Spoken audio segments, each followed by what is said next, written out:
So it was a morning show where you weren't a morning zoo or anything. You were, and you had Howard Stern to. Well, was yeah. I guess Stern was big. Yeah, mid '80s. He was a big deal. So was he a competitor, or how did you?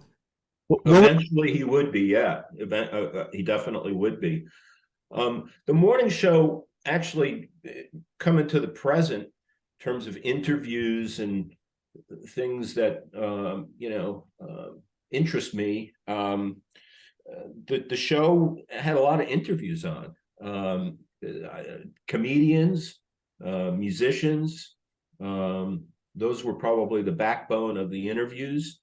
So I've always really loved to talk to people and interview them, and I've always admired the art of the interview. So that morning show was based on definitely a fair amount of interviews, but we also used theater of the mind in a big way. We really just tried to capture the audience and just try stuff. It was a time where we barely had to ask permission. We didn't have to go to a lawyer to be denied something, and we just tried stuff. Those were the days. As a listener and a somewhat participator. Yeah. Yeah. I'll give you an example. The Danbury State Fair was the big Connecticut fair nearby, and they shut it down. I forget the year, but we decided the following year, when the fair would normally take place, to create with Theater of the Mind a show as if the fair was actually going on. All the background sound effects and, sort of games that would happen on, the whole carnival area and stuff.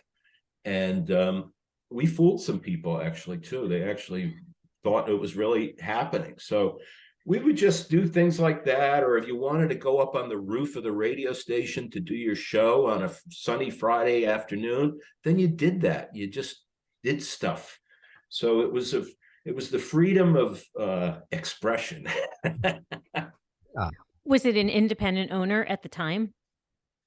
It was a company called Home News that owned a few radio stations, and they owned some newspapers. So yeah, it was a very small ownership. And at first, the radio station was literally in a haunted stone house. So you probably had some great Halloween shows then, right? Did you exploit that? Yeah, we did. Even though I never felt I saw Lester the ghost, other people actually felt like they did, but I never really felt I experienced Lester. But maybe I should have been a little more aware. And then who was the station ultimately sold to? It was sold a number of times through some local owners, and now it's owned by Town Square.